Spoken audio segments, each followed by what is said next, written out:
Thanks so much, Jared. Welcome to the Midweek Tackle. Football news days don't come much bigger than this. Of course, the sacking of Simon Goodwin has dominated the headlines today, and we have got a forensic look at what has played out for the now sacked Melbourne coach. My name is Lauren Wood. I'm joined by Corbin, Middlemas and John Ralph. Ralphie, who made this call? Take us inside last night's decision. So, Lauren, this sacking was not only unanimous from all the key players at this football club, it was months in the making. So there were two key flashpoints in a write-off of a season as early as 0-5 over in Gather Round. So Simon Goodwin presented to that board on Monday night. It was all about how this club would compete for a premiership next year. We're so close, we can sniff it. That board was diametrically opposed to that view. They were crystal clear that this was a club that needed some kind of step or two backwards before it pushed forward. So their path was different to his. Was he deluded? Was it blind faith? Somewhere in between. The other interesting subplot was the death threat to Goodwin over last weekend. Now, hoax or not, it absolutely took its toll on Simon Goodwin and his family. It also gave the Demons another reminder of the huge toll that was being placed upon him. So they didn't want him to go out at rock bottom as a premiership coach. They could see he was never going to back down. He was never going to quit. He was always going to forge ahead to that next premiership. So they almost had to make the decision for him. So there are two key issues about why Simon Goodwin today was removed from his tenure. Well, the question on everyone's lips, and I know Gerard Whateley mentioned it earlier on AFL 360, is why? And you can tell us. So let's bottom line it. They didn't see him as their premiership coach. They think the list needs a significant revamp. They also know that they could have kept him on for next year. Now, this same situation might have occurred. At very best, he could have survived for 2 more years after that if they gave him a 2-year contract extension. This is a football club that wants to set a new path. They didn't want the list to be run off a cliff. And they think, as good as those glories were, and they were magnificent, including the flag, that the short-term fix was to keep him. The decision they've made is to forge ahead for the next premiership coach for the next decade. Now, you and I might think that's not enough to sack a premiership coach, but that was the big picture thinking that the Melbourne Football Club came to when they sacked him and made that decision last night. Corbin, we've heard so much around voices in this scenario. I know at the press conference earlier today with Brad Green, we'll see a little bit of that shortly. It was all talk about that a new voice was needed. What's your take on that? It's a massive call, particularly given the history of this football club. So, as was discussed on AFL 360, the last time they sacked a premiership coach was Norm Smith, and they went on a 57-year premiership drought before the next one rolled around. So it is a bigger decision for clubs like this that are sort of dragging behind them decades of disappointment. But I can understand how they got there. And I'm less critical of 2022 and 2023, where they were right there on the doorstep. Sure, they went out in straight sets, but Petrarca was playing with a broken leg one year. The next year, Angus Brayshaw went down. 1 or 2 kicks go the other way, and we're talking about history completely differently. So I'm less worried about those 2 years, but certainly the last 2 years where they felt like they were still there ready to contend. Clearly, they're a long way from that, and now they find themselves in this position where they've got an experienced core, and 14 premiership players turned out against St Kilda a fortnight ago, and then a couple of guys at the start of their career, and we like Windsor and Langford and Lindsay, because Pickett's a top 15 player in the competition. So they've got a whole lot of decisions to make as to where they're going next, and I can understand that once they reach that point that they feel like that era is over, it's time for a new one.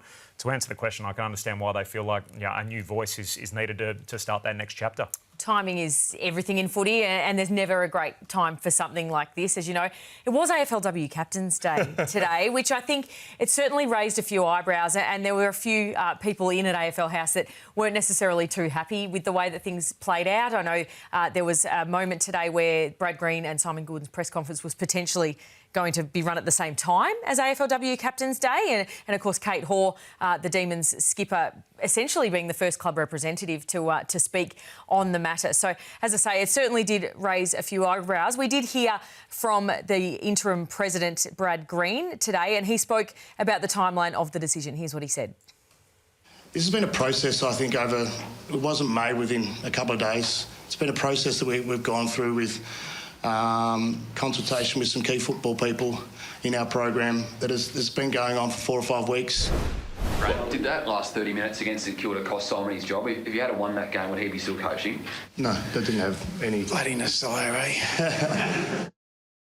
So, John, as you mentioned, the cracks appeared and then have been deepening, particularly over recent months. So This has been coming for a while. Why today? Why last night? Well, because Melbourne effectively worked backwards from the grand final, and I think they need that much time to try and decide who their coach will be. So they weren't determined to get in ahead of Carlton. That might help them if Michael Voss is eventually removed. So last year they were really handcuffed in the trade period because they had so much turbulence. They didn't know what to do with Petracca and Oliver. It was a total shambles.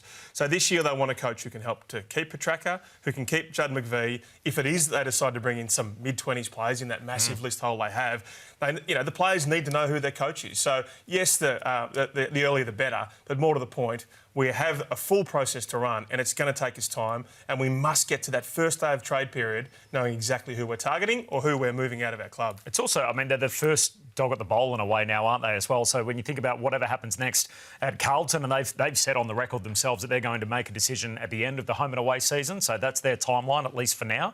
So Melbourne getting ahead of that. The other team is Tasmania as well. So as much as we look at it as an 18-team competition, Tasmania is still finalising what they're going to do with their senior coach. So immediately it means that they're in the market. So as Brad Green touched on today, it felt like it would have been disrespectful clearly to have an idea on where they're going, at least publicly, without moving on from Simon Goodwin. They can start the search in earnest now. It's going to be vital, though, isn't it? There's been so many questions surrounding the instability at the club and the culture and everything like that, that, as you say, Ralphie, if they have set that target for grand final week, get the process going, get it right and really stick to it with, they've got a lot of fish to fry, unfortunately, there at the moment. You've had a look at the contenders, because that is the natural step now, in Wednesday's Herald Sun. Who is the man for Melbourne now, do you think? So the market's a bit flipped on its head. There's normally a big group of those first-time assistants, and then there's a one or two premiership coaches who might be potentially linked. This time there's three first-timers very much ahead in that category of people. Danny Daly, the Brisbane football boss, Essendon's Daniel G. Syracusa, Collingwood's Hayden Skipworth. I think they're the three in that market that are, as I say, the leading contenders. And then James Hird, very much a person of interest. Now, Melbourne asked him when they were talking about their future CEO, who do you think would be a leading candidate? So there's a link there. Then Nathan Buckley and Ken Hinkley, and then clearly John Longmire and Adam Simpson. Here's the interesting part. They're very aware of the fact that not many coaches have won a flag, moved clubs and won another one. Who? Lee Matthews and Mick Malthouse, only in this century. So the subcommittee for that coaching search will be announced. It's likely to be Paul Guerra, the incoming CEO, Brad Green, Stephen Smith and Alan Richardson. I know Alan Richardson has been mentioned in dispatches as someone who will lose his job. He is contracted for next year, and right now Melbourne are saying we think he's a great football operator and he will stay. I understand that picture can change, but right now Richo will be on that panel, and Melbourne are saying he will be at the football club next year. Wow. Do we feel like it is an attractive job for some of those names that you can see on screen now? I mean, Simon Goodwin was laying a lot of groundwork, as you mentioned before. A lot of debutants were getting a look at it this season. As you mentioned, John, it was always an eye potentially further down the road than this season. So whoever comes in is potentially picking up a team that's had a little bit of the groundwork done already. Do you think it's a gig that one of these guys would want? There's only 18 senior coaching gigs out there. It's true. It's not an amazing gig. There are issues culturally. There is issues with the board stability. There's an enormous amount of change there. It's not an incredible gig. And if someone like Simon Goodwin, like John Longmire was really thinking about it, I think he might look for a better position out there. I'm sure he'll take the phone call, but yeah, I'd probably prefer Carlton to Melbourne. Yeah. It reminds me a little bit of the West Coast and Richmond jobs, and you can understand why you're so wedded to a premiership group to be able to see them through. So maybe it's the perfect time to get a fresh set of eyes on it. They're not, the new senior coach won't be wedded to them in the same way.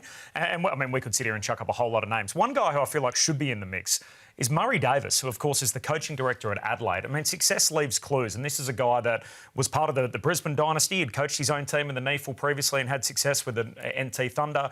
Then he comes on board Brisbane, sees them through from being the lower portions of the 8 all the way to a premiership contender, ultimately part of Fagan's coaching group there. And now he's at Adelaide this year, and we see what's happened with the Crows and their spike up the table as a coaching director to Matthew Nicks. So there's another name. I'm sure we'll have plenty of them thrown up in the next few weeks. But, I'm sure any of those kind of guys that are looking to coach a team for their first time, there's a lot to like there. You get Keziah Pickett, who's top 10, top 12, top 15 at worst player in the competition right now, and a boatload of premiership guys you can either move on or keep as part of your core as you look to bounce back up the table. Yeah, you mentioned some of those names there. John, you've had a look at the players as well for tomorrow's Herald Sun. What does it mean for them? So Jake Lever is clearly upset about the way in which he was dropped as a senior leader and whether he had enough discourse with his coach in Simon Goodwin. That's something he has to work through. So Christian Petracca doesn't want to leave and the club is adamant that it is not letting him go, that they want to set him up for a superstar return to form. He's not quite there this year. And they also want to help him off the field as well to set himself up for life if he hasn't already. Judd McVie has to be kept. He doesn't want to leave Victoria, his partner rather. He only has one partner. He's an AFLW player who also plays for Melbourne. So there's Victorian clubs swirling, but they just need to keep him. The big one is Clayton Oliver. If he accepted a massive, massive pay cut, let's call it $400,000, and Melbourne paid out, let's call it $300,000, he's still on that $800,000 or $900,000 a year, and I just don't think there's any takers for him. But Corbin, I think if I was a fresh coach coming into this situation, would I want Clayton Oliver always in my midfield? I think I'd probably want him to move on, but it's just so hard to factor a market where there's enough money off the books to pay him. I was about to say, what if you're still paying the lion's share of the salary? Surely you're better off just keeping him at that point, aren't you? He's a four-time best and fairest winner, and just hope that you can get the best out of him. Fresh environment, particularly if you're going to have to pay half the salary anyway. I think if you're paying 1.7 for him, 1.7 for Christian Petracca and 1.4 for Cozzy Pickett, I think that's too much of a handcuff to try and bring through, especially if they're not going to win a premiership in the next couple of years. I think it's a big decision to head on Clayton. So one of the three's got to go? Yeah, if I was them, I'd move heaven or earth to move on Clayton. So they've always rated Troy Chaplin really highly, of course, the former Richmond player. He comes in now as the interim senior coach there. What are we expecting? I guess you can get out of the final 3 games with him at the helm. You generally expect a bounce the following week, but where to from there? Well, maybe it'll tell us a little bit about who are the guys that also have one foot out the door or perhaps have checked out at least mentally in the back end of the season knowing that the coach is gone. One thing we know for sure, they will start as a prohibitive underdog in these 3 games. So they play the Western Bulldogs, then Hawthorn and Collingwood. So you can see there are 3 teams that are in finals contention, and obviously the Hawks and the Bulldogs are really competing for that last spot. So the road for both of them goes through Melbourne on the back end of the season. So he'll be trying to get some kind of dead cat bounce out of this team, but it feels like it's going to be a tough ask to pick off too many wins in that last month. Then there's, of course, the money, as we're covering off every layer to this, John. Jay Clark's reporting tonight that the payout could be $1.2 million plus. Of course, Simon Goodwin with the full payout clause on next season, 1.1, plus a little bit extra, as you say, for what remains this year. How are we expecting the payout to impact the club financially? I mean, Brad Green sits there today and says everything's going to be fine. That was sort of the end of the answer, wasn't it? How will it look? Of course it's going to impact them. They've also got football department taxes on top of that, as much as 50%. So what we saw with the Hawthorn situation with Alistair Clarkson, they were able to split that $900,000 pat over 2 years. But let's face it, clubs have been screaming, we need a bigger soft cap. All of a sudden they get $750,000 extra next year, and you'd imagine most of that will be taken up by this bloke. So there will be decisions ahead on the likes of Mark Williams, whether they can save some money if they move him on. But yeah, it's going to be costly, and it's going to cost them in terms of personnel next year. We've spoken a lot about the stability at Melbourne, or lack thereof, particularly off the field. It was a pretty common thread at Simon Goodwin's farewell press conference today. Let's have a listen to what he said. I'm more indebted to the people that helped me, the Todd Vineys, the Josh Marnies, the Peter Jacksons that really laid the foundations for this footy club and built the stability for a 6-year period to put the pieces in place to have success. Stability is a really important piece to success, and that's something that I value incredibly high. You need stability, you need alignment, you need real consistency in your program. Well, Corbin, I was almost going to say they were veiled references, but they weren't too veiled there, were they, from Simon Goodwin? Has the unstable environment off the field almost made it impossible for him in recent months? Well, we see every premiership team come out and basically say, hey, I just want to credit what's happening off the field. You can't have a good on-field without the off-field being well set up. I think we've seen it the other way around at times, where basically you have a really rock-solid off-field and yet the on-field doesn't quite deliver, but we've almost never seen it the other way around, where you don't have your ducks in a line sort of off-field and then try and make it happen on-field. So it feels like one hand tied behind his back for Simon Goodwin in the way that it was set up this year. The only thing I would say is I totally agree with that. But you also look at the Entrecott situation, Joel Smith, and the ripple effects of his drug strike, and of course the issues over that, and also Clayton Oliver. That's culture. So where is that culture reflected from? How much of that is Simon Goodwin's issue and how much of it is things that are outside of his control? You look at the cutthroat nature. So, less than 4 years after he wins a premiership and, of course, a couple of straight sets defeats. You also look at the likes of Brett Ratton, who signs a contract months later. He's gone. 2 years before that, he played finals. Nathan Buckley. So, less than 3 years after a premiership, so close to a flag. it's danger money these guys are paid, and as Jay Clark says, $1.2 million.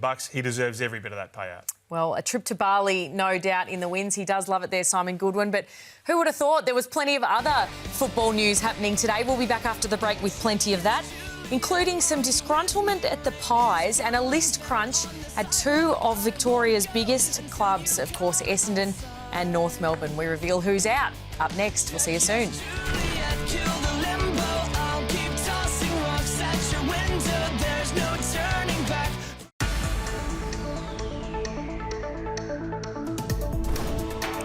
Welcome back to the Midweek Tackle. Still so much footy news to get to. John, some unfortunate news out of Brisbane today with Locky Neil out for the rest of the home and away season. This one sends a shiver down the spine. Not like Achilles or navicular, but the quad tear for Locky Neil means that he will miss all of the home and away season. The club is very optimistic he'll play in that first final. But the quad issues are so easy to re-injure. You think about Kyle Langford, Ridley a couple of years ago, a couple of those examples at Essendon of blokes that have had recurrent concerns. So he's got 5 weeks, but he might have to play 3 or even 4 finals. Huge concern for Chris Fagan right now. Yeah, it's really unfortunate. Anything with that kicking motion is incredibly troublesome at this time of year, of course. And some big news out of Port Adelaide as well, Corbin, with the retirement of Travis Boke. What a champion. I mean, he'll be remembered as a Port Adelaide champion through and through. He's played more games for the Port Adelaide Football Club than anyone else, and that includes both Power and Magpies in the old history of the competition. So we just saw him on AFL 360 a short time ago, and a tremendous chat if you get a chance to catch up with that. So if he plays the last 3 games, he'll get to 387 games. It'll mean he's the 7th most in VFL AFL history, and it's the most games by anyone to have not reached 400. So he doesn't quite become the 7th member to the 400 club, but for a guy that played in a grand final in his 14th game, and really he was a rising star out of the game. He was twice an All-Australian in 2013-14, and we felt like he'd reached his prime. He was on the way back down the mountain, and then in 2020 he had a Brownlow medal winning eligible season as he was right in the top mix there, and obviously was an All-Australian and amongst the top handful of hopes going into that night. So well done to Travis Boke, and he's going to finish up in round 24. So it is, of course, thanks to Host Plus that we have a look at those incredible statistics, John. And it's not only his farewell, but his coach as well. It's a bit of a unique situation where you have a long-term coach heading out with, it's effectively a legend of your club. So synonymous with loyalty, Travis Boke. What a beautiful legacy for him as well. He had every reason to go home, and of course he never did that. He rebuffed the Cats as they stormed through Adelaide Oval. So Higley gets his farewell with Boke. He's not interested in any way, Kenny, with the flashbang farewell, any of the pyrotechnics. So he's going to do his midweek press conference.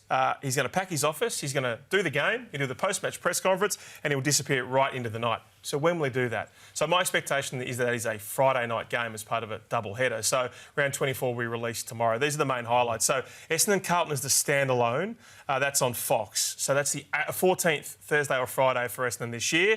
Then Port versus Gold Coast on the Friday night, as well as Collingwood versus Melbourne. Collingwood might have to win to lock up top spot. Then that blockbuster Sunday, Dogs versus Freo at 3:20. Dogs might have to win to get in, or Freo. And then the Sunday night game, Brisbane versus Hawthorn. And we know, of course, the season ends, or the home and away season ends, with Essendon versus Gold Coast. So that is released tomorrow, but big news there. And a great farewell for Kenny Hinckley and co. Well, I think we had the marching band, didn't we, when Travis Boke was at the airport? So there'll be none of that for Kenny, unfortunately. What about Collingwood contracts, Ralphie? You've been all over these stories over the last couple of weeks. Of course, the Jack Silvani situation is beginning to have a bit of a flow-on effect with some other current Magpies. And it's the talk of the industry as well. Everyone out there is aware of the fact there's some cranky pies. There's a lot of those pies out there, like Scott Penderbury, who are absolutely happy to sign modest deals. Jeremy Howe's another one. I can tell you tonight that Bo McCurry is being heavily scouted by rival clubs. Now, he's contracted to 27. Collingwood will say he's going nowhere. Gold Coast right now is a club that's really being aggressive. They've had to ask about Bobby Hill. They're desperate for that small forward replacement for Isaac Rankin. Sam Edmonds reporting tonight. Jamie Elliott's another player they're having a crack at. So McCurry is aware of the interest. He's not saying yes or no. He hasn't ruled out that move. We know Brody Mychek with a one-year modest deal that he has not yet signed yet. Every club has every right to go and improve their list, but it's a fascinating set of circumstances, and it's happening right at the pointy end when this club has lost 3 of the last 4. Now, the connection between Dan Houston and Jack Silvani has been documented, and it could be a huge factor in all of this. You've unearthed some photos. These things typically go back to draft years, but Geez, have a look at those two fresh faces. It goes back a long, long way further than that, doesn't it? This is the Greythorn Falcons. They played tackers together, and then they played in the under-10s grand final where Dan kicked the ball out of the, not the stadium, out of the oval, and they were thrilled by that. So Jack Silvani asked his dad in 2015, can you get him to Carlton? He'd just been drafted. He went to Port as a rookie. So what's emerged is how critical a link is between these two blokes. Houston tried to get to Carlton. Of course, Carlton didn't want him, and now it feels like not only those two Greythorn boys are playing together in the back line, but also Nick Dacos. Josh was also playing another team. So you could have those three blokes across the half-back line for Collingwood. Great story. Geez, from primary school to the Pies, it's not bad, is it? Hey, while we're on big clubs, some Bombers are in a bit of limbo with their futures. You've got the latest. They've got 48 players on the list, which is astronomical given the 4 mid-season additions have all been good. So they've got some players on the shelf right now. Brian and Vicentini have been offered deals. Consider those who have not yet, who've played pretty good football. So Setterfield, Laverty, Pryor, Hobbs, Shield, Goldstein, Davey and Lual. Archer May got the 18-month contract as a mid-season draftee. Some big names there that are waiting. Going to have to wait till the end of the season. And a similar situation, Corbin, at North Melbourne. Yeah, it's a jam for list spots again. So despite the fact they've only won 4.5 games, they basically need to free up 7 spots before they head to the national draft. That is because they've got 2 bonus spots due to the compensation they got from the AFL. So they're not anticipating they'll have the same leeway next year. They took 2 in the mid-season draft. So that's just to get you back to the starting point. And then each club must enter the national draft with 3 open spots. So they need to find 7 available names. If you look at the names that were posted in the Herald Sun last week as the guys that are off contract, one of those might jump out at you in the name there, Cooper Harvey, right in the middle of the screen.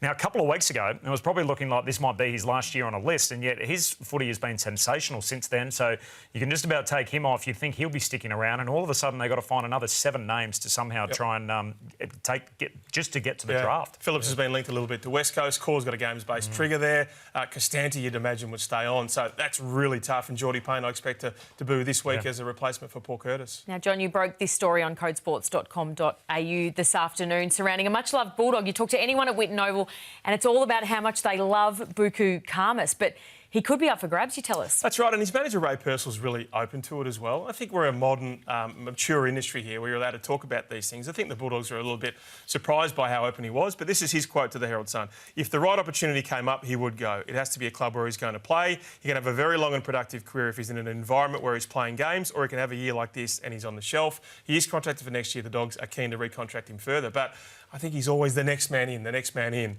Yeah, I think there's a lot of clubs out there that would say Buku can play forward or back and pinch hit in the ruck. Yeah, I hope he gets a chance, and I hope that the Bulldogs are able to allow him to flourish at another club. It's an interesting one. He could be up for grabs. One man who's been taken by the AFL with the first pick, effectively, for the AFLW umpiring ranks, of course, is Ray Chamberlain. We reported this on heraldsun.com.au this afternoon that the man we know as Razor is effectively coming out of retirement for the AFLW Is he off Broadway? season. Well, I don't know. I think he's been laying a little bit low. When's his first game? He's fairly and squarely round 1, opening game. Of course, Carlton and Collingwood at Icon Park. I did ask him today if he's going to go for the opening bounce. He said, oh, look, it's not about me, but... Look, I wouldn't refuse. So, but it is a great thing. I mean, we know Ed Burke reported earlier this year that there was a potential shortage of umpires at this time of year when we get this real logjam with the state leagues as well. So, obviously, Ray, he's got an incredible amount of experience, 2 grand finals, 370-odd games. So, it's really nice, particularly with AFLW. I think they do sort of lack that experience when it comes to the next lot coming through. Mic him up. Oh, exactly. I told him today, you can't be Ray. You've got to be Razor in this scenario. So, it was, of course, as I mentioned earlier, AFLW Captain's Day. Now, I have confirmed tonight that the AFL Commission is set to consider the season timings as well. I know the AFL is very, very keen to lock in that last weekend in November. You almost automatically go to, say, September and then effectively extend the season back from there. So it could be as much as 14 home and away games by 2027 under this current CBA if they reach those broadcast and audience metrics. But they're very, very keen to build in routine and ritual to the game, are the words that the AFL are really keen on. So that will go to the Commission on Thursday. Interesting mix among the captains today, though, around the season timing. Some of them would still like to see that return to the summer game rather than this time slot. So there's a lot to consider. This is the time of the year when clubs start getting ahead of themselves, Corbin. Have you got example number 1? This isn't a club getting ahead of themselves. This is perfectly placed as to where the excitement should be in South Australia. So there is a part of your membership that you can basically upgrade to gold. And what that does is that gives you a guaranteed grand final ticket. Now, for $150, you can do that with your Adelaide membership and upgrade to gold. Now, I was in Adelaide on Friday night and I had my ear low to the ground, and a few people told me that as many as 3,000 had upgraded their membership to gold before the Hawthorn game. So before the game had even started, they'd had an additional almost 3,000 take up that $150 option to make sure they'll be there on grand final day should the Crows make it. Doesn't guarantee you a start. Now, there are only a few hundred remaining post that, and I understand that allocation has now been exhausted. So if you're an Adelaide Crows member and you haven't yet upgraded to gold, that 23,000 allocation has been exhausted. Now, quick maths here. If you take $150 and you times it by 23,000, that is basically a $3.45 million windfall for the Adelaide Football Club, regardless whether they make it or not. The lid's bloody off. They are going troppo. So they could go out in straight sets. They could go out, a second in a prelim or whatever it is, and the club is almost $3.5 million richer as a result of it. So a lot of excitement over in South Australia. That allocation exhausted. Laughing all the way to the bank, even if not to the last day in September. Fantastic to have you with us on the Midweek Tackle. Of course, more Simon Goodwin fallout and all of the footy news at codesports.com.au. We'll see you next time.